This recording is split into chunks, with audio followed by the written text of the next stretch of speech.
Here's the microphone. Is this thing on? Yeah. All communication lines are clear. Clear. Communications are picking up the signal.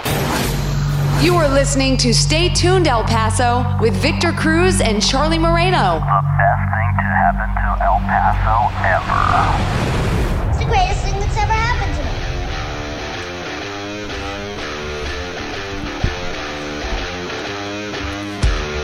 Stay tuned, El Paso. We're back and better than ever.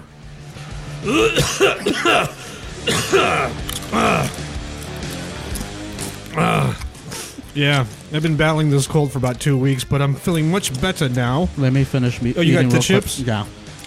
I didn't know if we were... Do we get those sandwiches now? Do you want to eat or after? Because, I mean, you brought dinner. Oh, sorry, Rudy. Nice of you. It's been a while. It's been too long. It was supposed to be 2 weeks off. Uh-huh. We'll come back after the holidays, and we're in February now. Yeah, really. So happy Super Bowl Sunday as we're recording today. Sorry I didn't get you anything.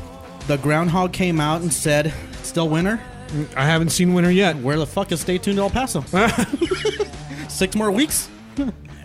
We'll soon find out. It's been about since late October, maybe early November, the last time that we actually started recording, or the last time we recorded. And a lot of things have happened since then in the past, I had a baby. Months. You did? I had a baby. Really? It was a cesarean section. I didn't know you were trying. I wasn't. I'm just a whore. Some new things on the horizon for us. Of course, as always, looking for sponsorships and advertisers. Of course, not that they sponsored it today, but I guess a sponsor would be Subway. Thank you, Subway, for some sandwiches. I'm just having Doritos because I got really bad food poisoning years ago off of Subway. And you still can't? I still won't. I probably can, but I just won't. That and Panda Express, I'm just staying away from. So this was the first time I walked into the Subway in years. And so did the smell like trigger and set off or anything? No, but... He immediately shit his pants. Yeah. I'm that way I with... do that anyway. I'm that way with Bud Light or Budweiser. I cannot drink Budweiser. Well, there's a proud sponsorship for us that we're just going to lose now. But ever since high school, got drunk off of Bud a while back, and I can't even smell it. Who was that voice? Huh? Who's that voice? Oh, well, there was some new things. There's new things happening for us on the horizon here. Stay tuned, El Paso. Started to mention. So if you do want to advertise with us, absolutely contact us via the Facebook sites. And, of course, the phone numbers. We'll cover all that a little bit later on as well. The Instagram and Twitters and whatever else. I don't even know what we have anymore. But we did want to make an announcement that after months and months of debate, after months and months of eternal planning between Charlie and myself, we decided that we did need a third voice on the podcast. So, with estrogen. Well, we were going to get Chewy to come in, but we still can't get a hold of him. Chewy was going to be the third member of the show. He's got the boobs, but yeah, he just wasn't right for the part. It's because where we are in the Rocky Hilly area, he can't get his little motor scooter through there. So, until we can actually have Chewy officially join us, our dear friend Erika will be with us from here on out. Yay, Erika. Perfect timing. Look at that. Hello. Wow. Did you appreciate was that Muse in the background? Did you like that? Indeed. Is Charlie it did that Muse or Muse or... It's Muse. Muse? Just Muse. This is the M-U-S-E. first time I've ever heard their music, and I've seen you post on Facebook about them, and I know how obsessed you are. Incessantly. Yeah. You're just... Well, don't you hate people? Don't you just hate people like that? Like just one style, one group, one artist. That's all they post and talk about and Certain quote, purple one comes to mind. quote lyrics from. And don't you just... I know, right? Talking the phallic about symbol. Yes, quite phallic. talking about how their performance was better than anybody else's on a Super Bowl. Don't you just... Doesn't that just dig on you? So annoying. Right? Yeah. You're a fan of Muse. Where did that come from? We've spoken with Erika. In fact, Matt, you were the last one that we had on the podcast, right? I think so. Yes. Well, the last podcast with you, we talked about your time doing EMT and, of course, working in hospitals and stuff like that. We've gotten to know a little bit about you. Yeah. Tell us a bit more. What is it about Muse? What is it about the group, the specific music? It's such a cheesy story. And the worst way to come across the band as well. I was pregnant, had nothing better to do. My cousin recommended a book, which turned out to be Twilight. Wow. So I read it. The vampire books? Yes, this was before the whole the movies movie hype yeah. and all that nonsense.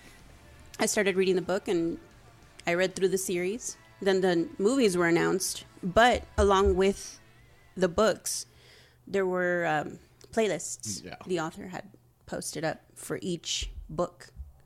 And there was a lot of Muse on there, so I was like, what the hell is this band? Started listening, and I liked them. Yeah. And been hooked ever since. This was 2008. And you went to go see them in concert also. I've gone to Las Vegas. I've gone to You know Philly. who likes Vegas? Don't you just hate people who are just insistent? And Everything's about Vegas. everything about Vegas and hey about Vegas hey, and Prince. this, about. Imagine Prince was in Vegas. Oh, my God. I was there. Yeah. Don't get into it. Don't start. Let's Don't not start. go there. Won't be. Don't start. Won't be. As long as they don't have an elevator in the casino. He was on the bottom floor. He was fine. He was still in the elevator. Okay. He was all right. And as a matter of fact, so here comes the obvious tie-in. Muse was actually fans of Prince and had Yes. performed a couple of Prince tunes. So I'm aware Yes. of Muse, not as hardcore as our dear friend Erika is here, but they're not bad. They're pretty I good. don't think even Muse likes themselves as much as Erika Erika likes. does. No, I don't think they do. They don't even take themselves seriously, so no. So I was listening to a couple of songs, and I decided that one. I just like that long intro at the very beginning, and I just like that one. But how would you describe their music? Because I mean, obviously rock, but how would you actually describe it? Because I heard a couple things that reminded me of Marilyn Manson. Really? Yeah. There's a lot of The electronic. distortion- Yeah. Yes. the electronic instruments, also the distortion of the voice, and kind of like that chanting, like an anthem style chanting. So that's what kind of like I thought of Marilyn Rock Manson. is so it's such a general form to describe something, though. I don't know if I like that as a term. But even they as a band are really hard to like put into Yeah. one category, because they can do that, and then they can also go back into like classical, melodic, very Right. smooth R&B, slow type music. So they're just kind of all over the place. When I Googled them and I saw the pictures of them, I thought it was going to be like Morrissey for some reason. And then I heard it and I was like, oh, okay. Well, it's not. It's not. But then I heard a few songs, and there's a few that I thought, oh, this is catchy. This is not bad. It's Erika's passion for the band and for that music that I really appreciate, because whenever somebody's passionate about something in an art form, to me, I think that's amazing. So let me ask you this: as a passionate fan, the fact that have they won a Grammy? Do they win awards? Do you care that they are not award winning? Do you care that they do win awards? Does any award to you as a fan or for the band mean anything? Not really. No. I honestly, I don't care what they say as far as Grammys, awards, stuff like that. I know they've won a couple. Hell, I think they might have even won a Grammy. I'm like a horrible fan when it comes to this. I really don't care. I But don't it doesn't tune matter into to the you. awards. No, I Yeah, it don't. doesn't. I don't really care. You mostly just like to look at the pictures and. No, not really. I mean, the lead singer in my eyes looks like a meerkat. Oh, really? I think he looks like a meerkat. I gotta look at his picture. You've got Everybody's to. gonna Google. Yes, immediately. Muse and Meerkat. I'm only asking because as we're recording this, the Grammys were just a few days ago, about a week and a half ago or so, and could not give one flip about Grammys. Could not give who cares about who won an award. Does that even mean anything? No, and then most of this stuff is commercial crap that I'm not even interested in. The only true interest. Let me have to edit some of these coughs out. The only true interest I had. Hold your breath. Yeah, the I whole know. show. Don't breathe. Don't breathe. We'll figure it out. Just turn off this mic. We'll just figure it out. The only true interest in the Grammys that I had this year was because of Khalid being from El Paso Yes. and being nice, only because he called it. He said, someday I'm going to be on that Yes. Grammy stage. And that was just cool. Now, whether or not he won, okay, no big deal. I still like his music. Some of his songs are really, really good. Some of them are really catchy. But of course, on that pop level of hip hop R&B, Prince, as a Prince fan, poking at me, but he never cared about winning No. Grammys. It was never about I'm going to write an award-winning song. So so my main thrust of all this is I don't know how people can get into the Grammys and sit there and watch something. I don't get it either. And I don't get any of those award shows. I'm sure they sit there and watch for the performances, But what performance? I mean, there's no more. I'm sounding like the old guy again. I know, but there's no more performance. There It's all production. It's all prefabricated. Crap. And I'm not knocking the current music. I like some of the current I stuff. am. I The couldn't. shade. No, I couldn't. But I couldn't tell you one group from the other. I can hear something and go, "Well, that's cool. I like that." But I mean, Charlie, as much as I know about you, you don't have like a favorite band, a favorite. No, not anymore. When I was a teenager, obviously, I think everybody goes through that when they're in middle school and high school. I was really into music. I can't even pigeon you for a favorite genre. Rap? You still like the old classic rap? I like the old school rap, late 80s and 90s, early 2000s. Honestly, people don't realize I'm into blues. I was into blues in high school. I've been into jazz, John Coltrane. I mean, I've been into a lot of different stuff. So does it matter that Coltrane never got a... How many Grammys does John Coltrane... I don't care. I mean, John Coltrane, I would listen to that. I would listen to classical music when I was in high school. But John Coltrane, I would listen to before I moved to New York. But I remember walking around the subways in New York listening to Blue Train. And that... the feeling that that gives you, that was amazing. I lived in Harlem, so I would go out to the Lenox Lounge and watch some of these real big time performers performing for 5 people. Legitimate jazz. Yeah, like real jazz. Like, so I don't know, but the pop music, I'm still stuck in the 2000s and the 90s. Those are my bands, the grunge stuff But that was when I was really influenced by music. And it's kind of like my wife now. She's into the emo stuff. And she used to make fun of me when we first met because I was stuck on the 90s stuff. But she's stuck in the 2000s stuff. So it's the same thing. And I'm seeing a lot of the 90s stuff coming back because she works at a school. I see a lot of these students wearing Nirvana shirts and... Yeah, but how many of them actually listen to Nirvana? Who knows? I mean, I remember when I was in high school, we would wear Pink Floyd, and a couple of us were actually like fans of Pink Floyd or Black Flag or whatever. So I think the difference, nowadays, though, who knows? I think the difference, though, is the kids wearing Nirvana wouldn't go see a Nirvana show if they had the chance. Growing up in high school, Hendrix, The Doors. If I could have gone back in that time frame, hell yeah, I would have gone to see a Hendrix performance or the Woodstock or whatever. I still think, and again, it's the old jaded guy in me and us, all 3 of us maybe, but I don't think these kids are into the artistic. Sure, there's a few of them, but I don't think they're into that artistic side of it. I think it's more of a fashion statement still for them. Yeah. As far as wearing the retro. Their vintage clothes. Yeah. Their parents' clothes. I mean, for God's sakes, Nirvana died a long time ago. Yes, they did. Nirvana shot themselves. Yes, he did. he was in Nirvana. Seattle. Oh, this is going to be interesting with the chest cold still going on. So some of the other things that happened whilst we were out...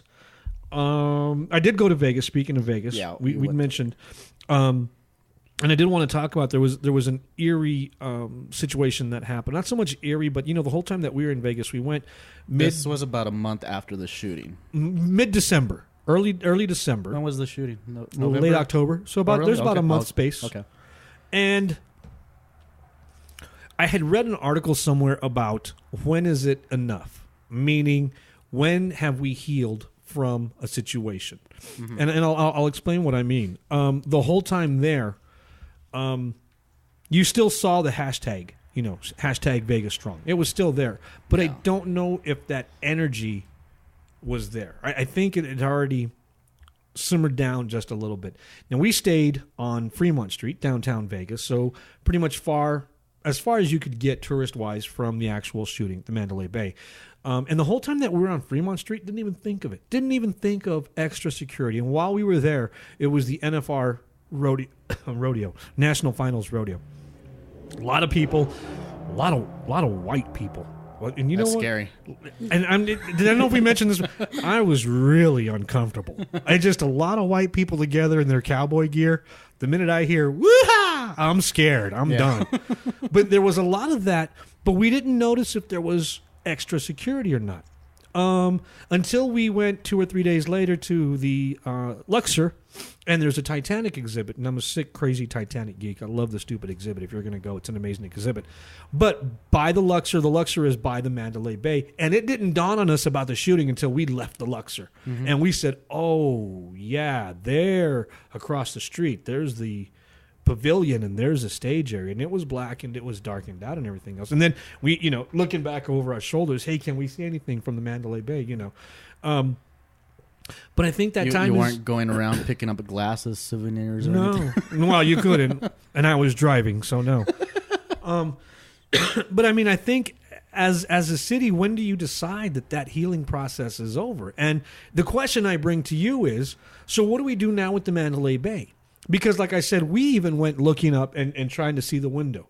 Do you shut that off completely? Do you make that accessible? Do you? No.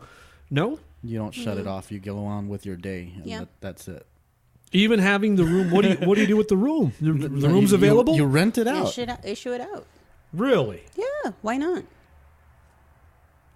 I Because mean, of the horrific... Granted, there might be some weirdos that are specifically going to go there and try to get that specific room to do whatever kind of weird stuff they want to do. But at the same time, if you don't make a big deal out of it, I mean, yes, it was horrible, but you've got to move on. Well, there's no doubt about moving on. I mean, what are you going to do? Put a hole in the side of the building and just eradicate that section? Well, now this is completely, or maybe not so completely different, but completely opposite ends of it. Dallas, Texas, the school book room where they allegedly were Oswald shot Kennedy is now a museum. The suppository. The school book suppository building, suppository tucked away in downtown. Tucked. That sixth floor or third floor, sixth floor, whichever floor it is now a museum. Yeah.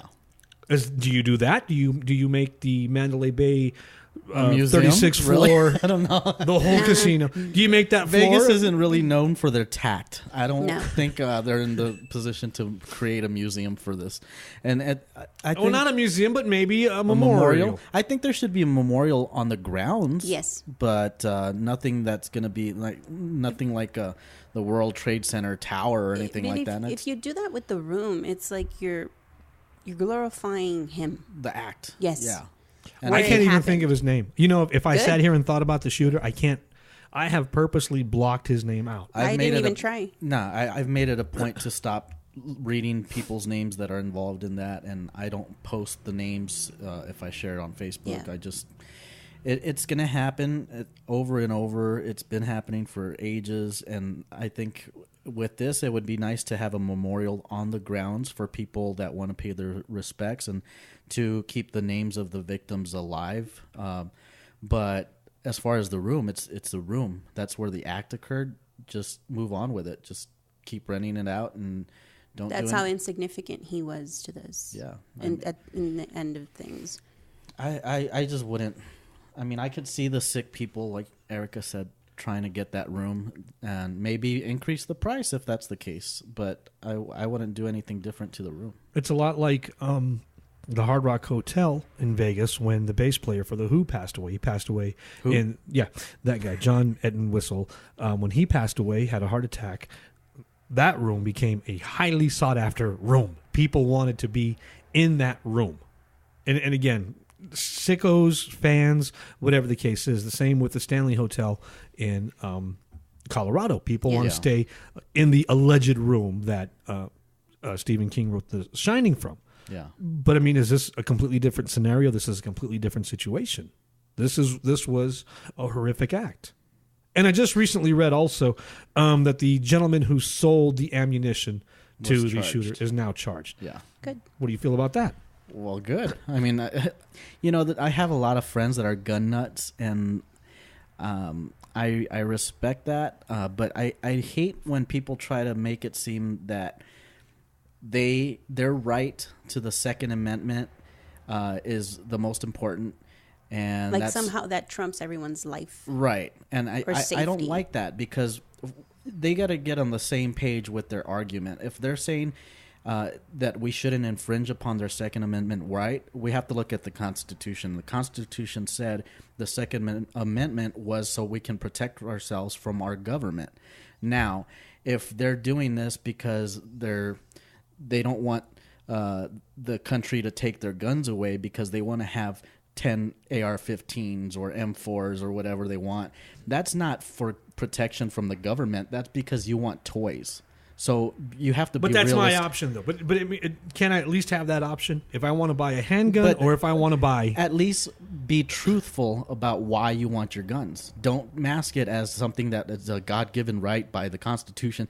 No, you just want your guns. I need a semi-automatic weapon for when somebody comes in my house and burglarizes me. Yeah. Why do you need 4? Why do you need 3? Why do you need 2?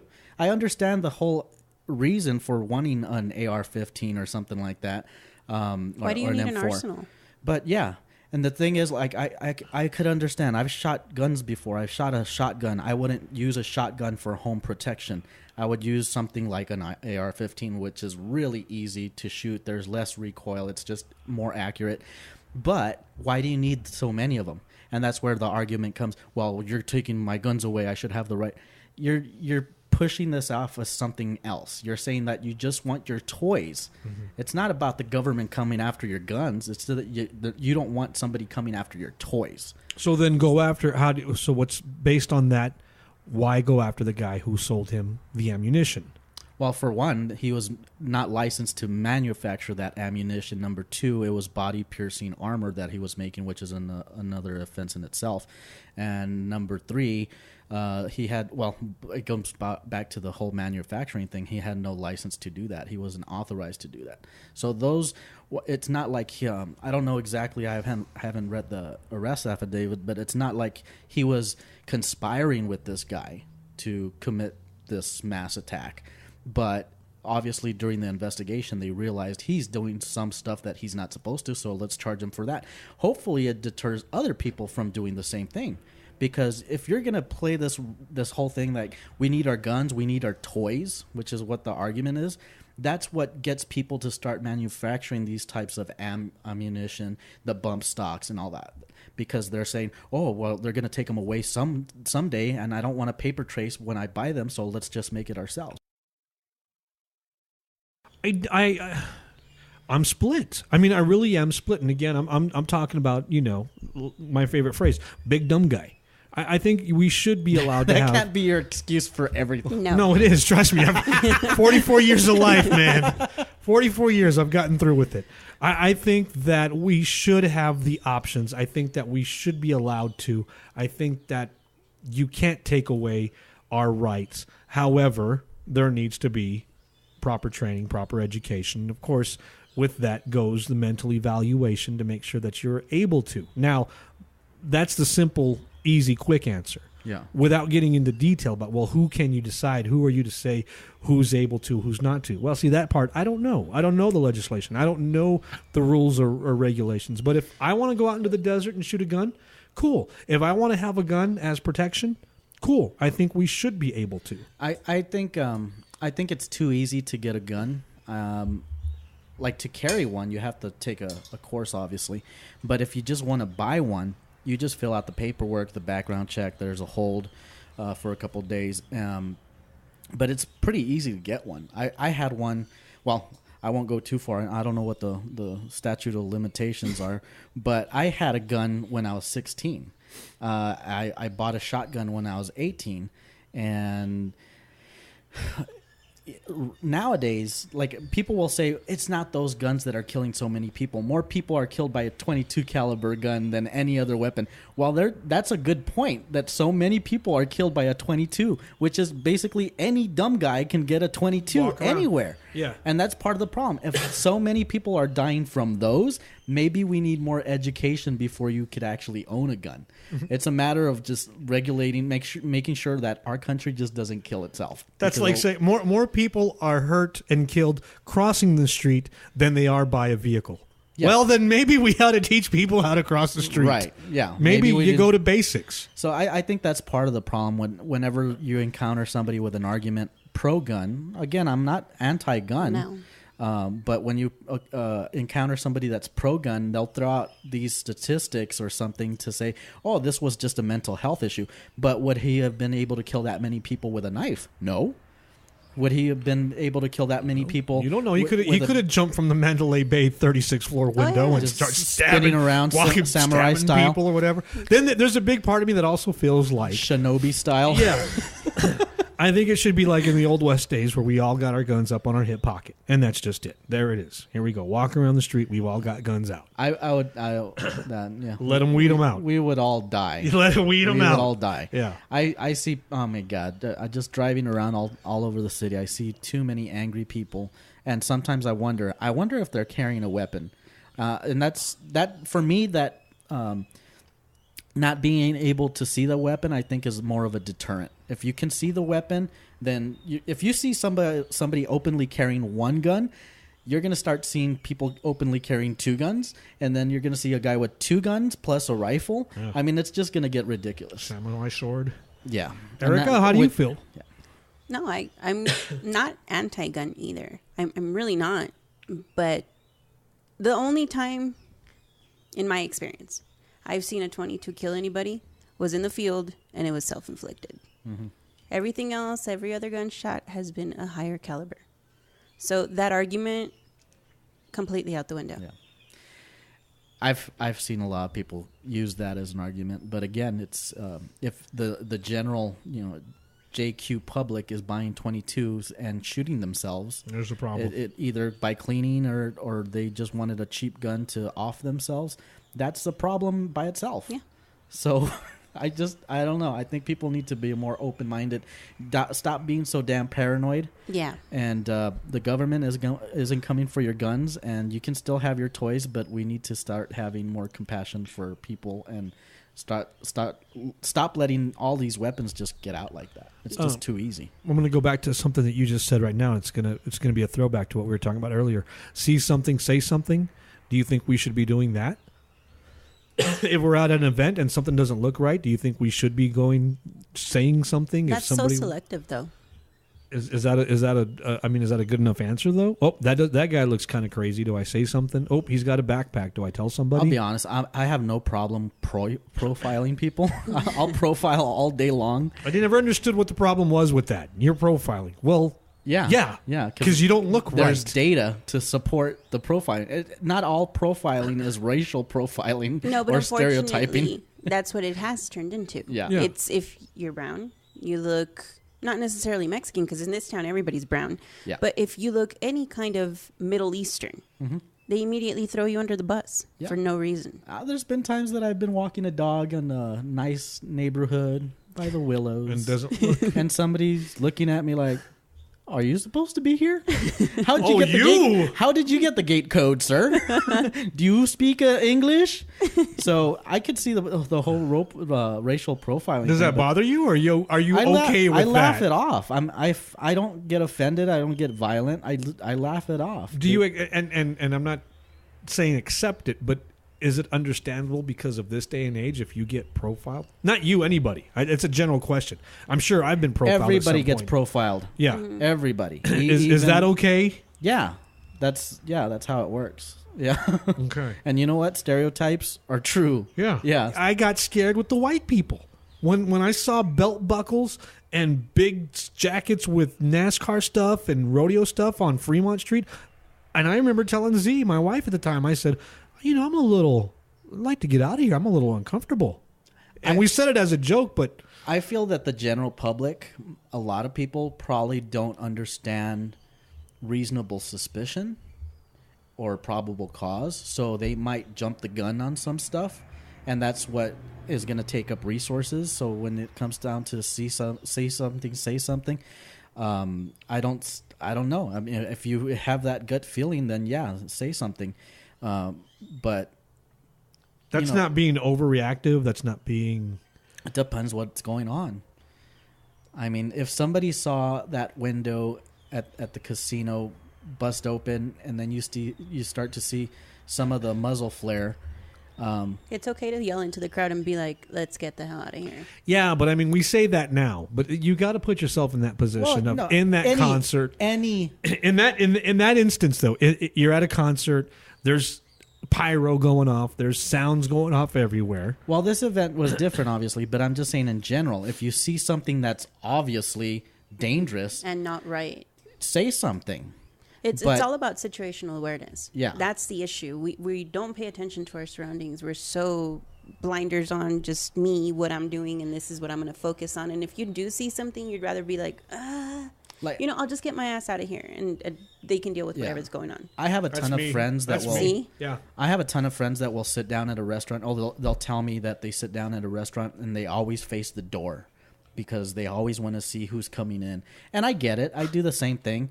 But for me, it's a little different. I look at ankles and waistbands to see who's carrying. And a lot of times you can tell who's carrying. And I do profile. Does that look like a law enforcement officer? Does that look like a responsible adult? Honestly, if I saw a guy come in with baggy shorts and he looks like he's carrying a weapon and he's got tattoos all over himself and just doesn't look right, I'll probably say something. And I'm sorry if I offend you because I said that, but that's the way I'm going to use profiling. The same thing if I see a white guy that maybe isn't dressed very well and he's carrying a weapon, I'm going to say something. And then from there, law enforcement determines whether that was justified to stop him. And they'll ask questions. But again, it doesn't matter what race, if you look shady, if you look sketchy, I'm going to say something. But in whatever situation, be it at an event, a concert, a gathering. Just because I say something doesn't mean he's going to get arrested or she's going to get arrested. It just means they're going to look into it. Yep. You're listening to Stay Tuned. I mean, I just don't think there's there's no legit answer to it. There's no end-all, beat-all answer to any of this at all. You're listening to Stay Tuned El Paso. Victor Cruz, Charlie Moreno, and our new partner in crime, as the case may be. Erika's with us as well. One of the other things I want to talk about real quick, we're coming up on about maybe 15 minutes left, 15, 20 minutes before the end of the show. Some of the other things that happened while we were, quote-unquote, on vacation, on hiatus, as you will. And yes, we will be having some special guests. In fact, we've got some really cool stuff lined up, some local people around town that want to come on and talk about some of the things happening with us. And maybe some gun supporters want to come out and talk. Because I know where I'm going to hear it for this episode. You know who's going to chime in? Come on up and talk. Yeah. Yeah. That's cool. Give us your information. We're not against having a topic, a conversation, or even a debate about it. Absolute. And you can remain anonymous. Yeah. Frank. Thanks. Just kidding. Just kidding, Franco. Julio. One of the other things I want to talk about real quick, because it absolutely meant it was so crazy, and I don't like throwing that word around because it gets thrown around a lot lately, especially by me, but surreal. It was such a surreal moment the past couple of months. While we were at vacation in Vegas, dear friend of mine who was a mentor, he was somebody that I listened to growing up on the radio, somebody I'd gotten close with, worked with many different stations, in fact, that I'd been in, passed away. And this was in early December. It was, and I think maybe you might have met him once or twice. I don't know, Erika, if you met him once or whatever, but he was always in the community. He was Big Al Jones, Larry Allen Jones, good friend of mine. He was an icon, dare I say legend, in radio at one point here in town. Started on that rock station, the Q station, many years ago. And as a kid, listening to him, listening to Courtney and Big Al, that was the hot morning show. That was what you wanted to be on. That's what you wanted to be a part of. Flash forward a few years, and I start working in radio, and I get to work with Al. Oh, my God. This guy was, and true to his name, he was bigger than life. Passed away suddenly in early December. And I say suddenly because it was literally from one day to the next. Well, I mean, I know that's how people die. You're alive, and then you're dead. But he hadn't been a couple seconds. Yeah, at least. But he hadn't been sick. He hadn't been. I take that back. He had been battling cancer, and I wanted to ask you this question, Charlie, because you would probably know this a little bit better than me. He had been sick for a while. He'd battled cancer, but then do you beat cancer? No. Are you ever cancer free? No. Okay. You go into remission. Usually it's a 5-year thing. If you go past 5 years without any signs of cancer, then you're in the better category. But if you have one form of cancer, it could always come back as a different form of cancer. And you can have lung cancer and you treat that and it goes away and you don't see it, and then years later, you end up with throat cancer. It could vary, so it's really tough. It really depends. Obviously, some forms of cancer are more aggressive than others, but I don't think you're ever really cured. Well, I asked that because he had battled cancer. He went through treatments.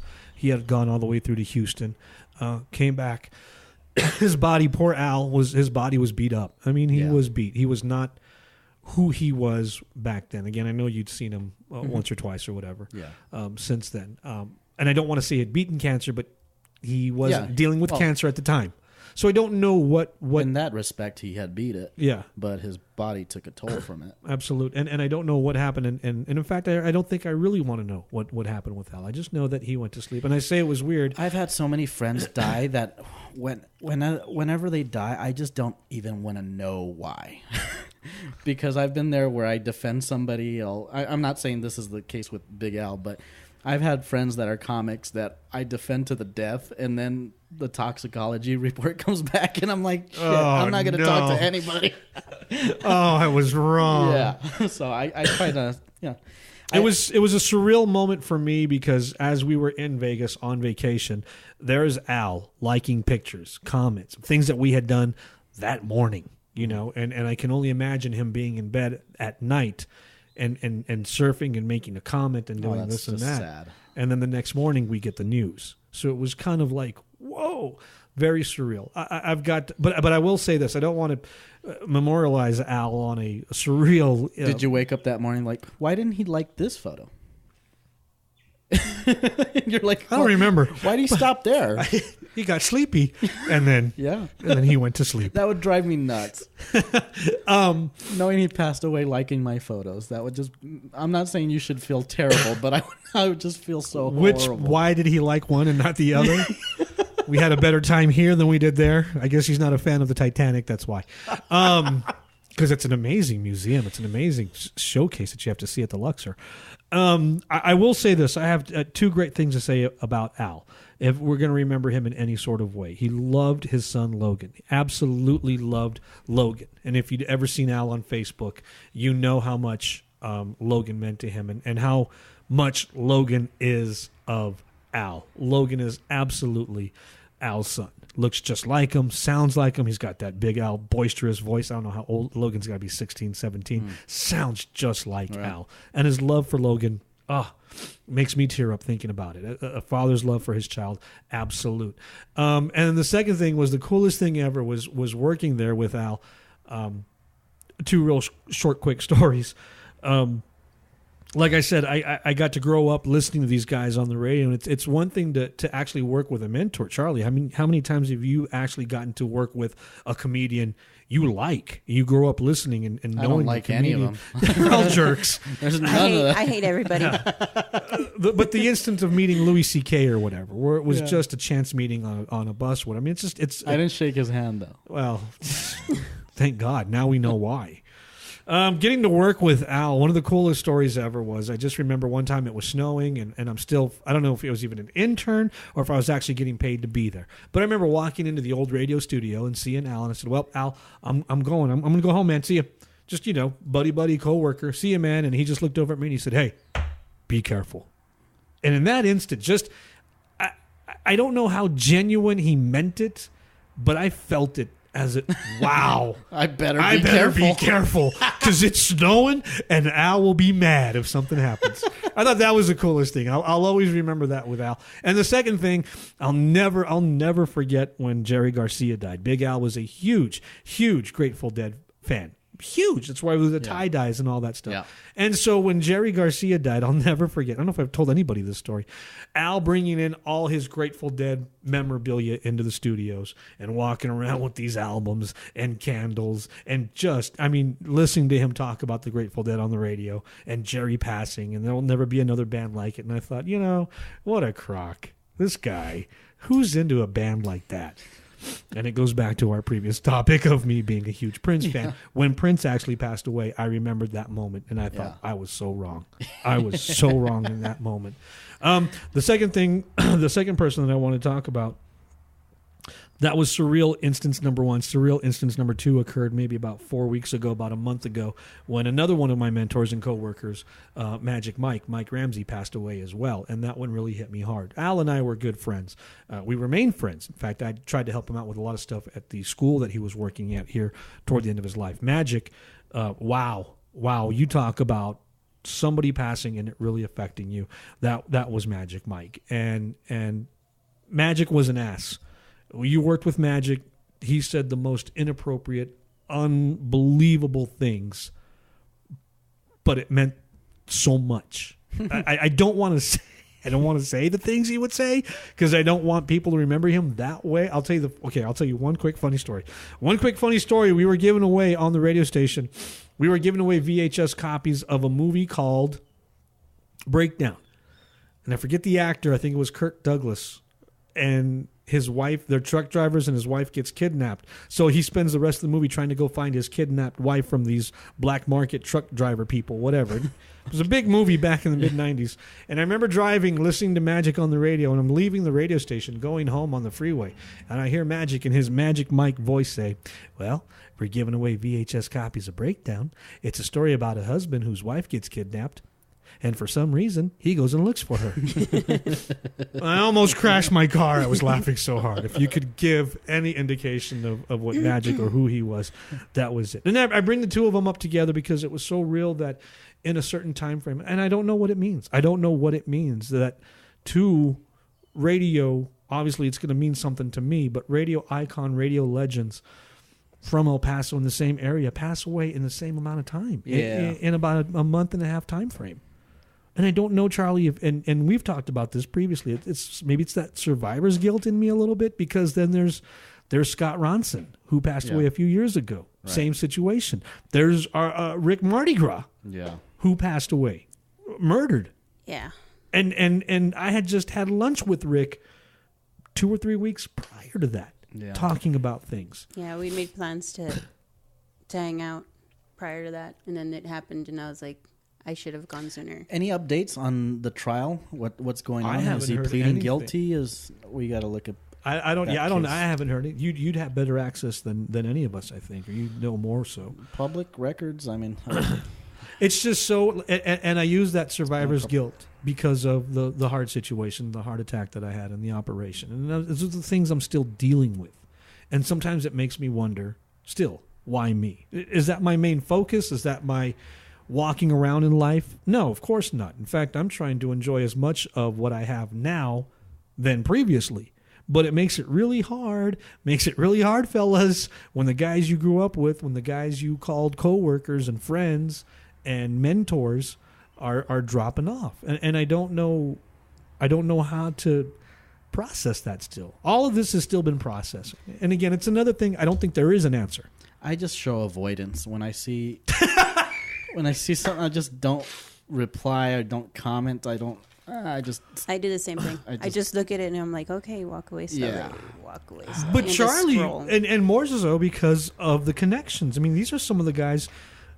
You know, you're connected via the radio stations via friends, but you were also in a lot of this stuff. Yeah, but when I see that stuff on Facebook, I mean, I messaged Mario to get information on Big L's service, but I don't know. I don't do well with those situations. I don't reply to people. I don't comment. I just stay away. I know what happens, and I feel bad for you guys, all of you in the radio business when that happened, but I just try not to say anything. I don't know what to say. I hate when people tell me, like, if I lose somebody I care about, I hate when they tell me I'm sorry because they didn't do anything. I just you know of. It just makes me uncomfortable. So I just try to just be quiet and let everybody deal with it the way they deal with it. And but yeah, I mean, if there's anything I can do for you, let me know. And that George Carlin, if there's anything I can do for you, let me know. Come paint the house.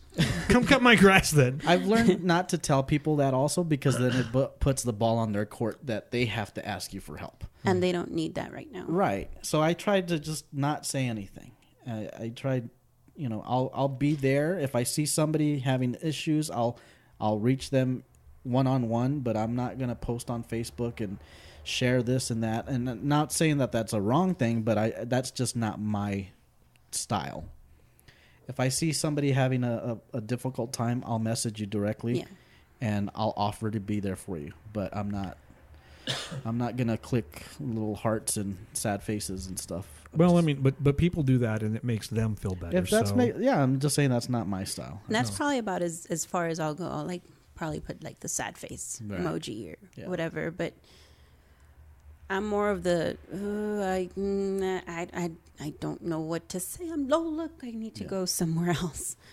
It's really uncomfortable. And doing what I've done for so long, I've been able to distance myself and not become cold-hearted or indifferent to death, but I can that's how deal I around feel. it better. I feel like I'm feeling bad. I'm grieving, but I'm just trying to stay away. Yes, that's grieving at a distance. Is grieving at a distance? Because I was going to say, is it turning off and turning on, or is it just at a distance in a certain amount? I mean, I'm still human. You know, a mom loses her kid. I'm still going to be. It sucks. You know, it sucks. Or family loses grandpa or whoever. It's still horrible to see people hurt. But at the same time, I can walk away and not feel anything. Oh man, that makes me sound like a psychopath. Well, no, but people have to understand why. And if you haven't, go back to the previous episodes with Erika, the previous episode, and know why. Because Charlie's just an ass. Yeah, that's why. I don't think that's figure that much out. I've just learned to not bond to people, so I don't have to care about them when they die. Yeah, and that makes sense. It's a preservation. It's preservation. It's like a self-preservation mechanism. Yeah. It makes sense. I don't think. See, and here's I'm the weird one, and you're calling him an ass, and I'm like, no, I get it. I totally get it. I understand. An ass too. We're right here. If you die, Vic, we're not gonna go together. I got you. So what you're saying is, we might not even show up at all, but just know that we will be grieving at a distance. So you're not going to my grave. Is that what you're saying? I'm never gonna see you there at my grave. Maybe. I got you. You won't be seeing anything if you're at the grave. My ghost will not be haunted. By the way, and let me just throw this out there, and I've told this to Z, I'm not going to do that. Don't do that. Don't bury me somewhere. Don't bury me somewhere so people throwing can... you in the canal or what? Yeah, just so nobody can go see me, so I can wait around. What if you die and you're a ghost and then you have to sit around and wait? Well, he didn't come today. Maybe he'll come tomorrow. Up.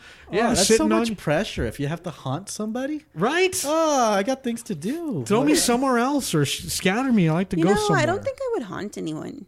I think I would. No, but I would haunt people just for my own amusement. Yeah, not for the sake of watching. Hey, somebody gonna come? No. I would come by. You know what? Somebody, so and so pissed me off this time. Let me go scare the. I would crap come by out of around, come by here, and then move the fans. Yes, counterclockwise, and then slow it down. I'm just waiting to see what happens when we look back at the recording, because we haven't said anything. This is like the third time we've tried recording this episode, right? And crazy things happen when we do. All right. Well, how much time do we got left? I know Erika. We're already over an hour. Okay, Erika's got stuff to go do, nonetheless, anyway. So I think with that, we'll wrap it up. We really appreciate you, and seriously, this is going to be a lot of fun. I think having the. We didn't talk too much. No, you guys didn't even want me at your table. I got you chips. Which I didn't eat. Maybe I should just obligatorily eat loudly on the microphone, just like Charlie did. That's what we do best. Yeah. Yes. Sorry, Rudy. We'll have some special guests coming in. I think Charlie's getting like an overdose of estrogen over there. A little bit. Look at him puffing up. Yeah. Quick, hand me my wallet. I got singles. He's getting very effeminate. I don't have singles. I have a credit card. You take debit. All right. Oh, he'll definitely swipe. Who do we bring on the show? Like, if anybody heard this show and episode and you want to talk about guns, or I would like to have somebody come up and talk about some of the things that are in the news. We've already talked about the whole sexual misconduct and allegations. We didn't. I just listened to that episode again. And we touched on it, and we said we would go back to another episode. And I was like, there's a lot more going on now, but I'm so tired of hearing about it. If we have that episode, I know who I want to have. Oh God. Yeah. Yeah, but see, we said we would go out to lunch. Yeah. Right. Oh, well, you already know? Yeah? We talked about that? Yes, you mentioned it, and Yeah. I just listened to the podcast last week. Maybe. So we Maybe said we'll we would have go that. out to lunch, Maybe revisit and you'd be it. on your own.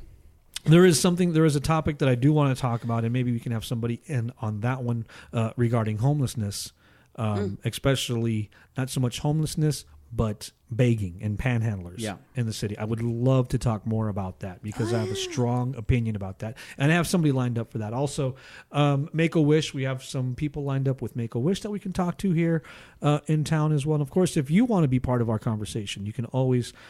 I almost gave away the radio station request line. I almost said the radio station request line. No, Woo! please don't. You can always call us on the Stay Tuned El Paso number, or of course the easiest, best way to do so is to inbox message us on the Facebook site. Of course, pass the news on. If you want to advertise as well, always looking for advertisers and sponsorships for the show. And Speaking of guns, should we play the ad for the guns?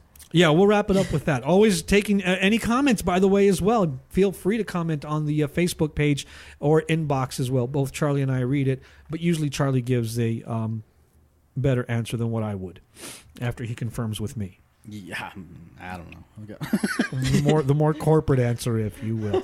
You're listening to Stay Tuned El Paso. Hashtag El Paso. Hashtag STEP. Like us, pass us around, Instagram, whatever else we have, Twitter. Thanks, everybody. Thanks for listening in. Here's the gun ad that we put together. Hopefully we can sell some guns. Your gun needs an attitude adjustment. Cerakote Southwest can help. They can customize your handguns, rifles, and shotguns. Cerakote is a ceramic-based finish that can be applied to metals, plastics, and polymers. Also available in over 120 colors. Cerakote Southwest provides high-quality laser engraving and etching to most metals and plastics. With the highest precision. They can also customize your Yeti tumblers, knives, sunglasses, and other accessories. Visit Cerakote Southwest at CerakoteSW.com for more details and order forms. You are listening to Stay Tuned El Paso with Victor Cruz and Charlie Moreno. The best thing to happen to El Paso ever.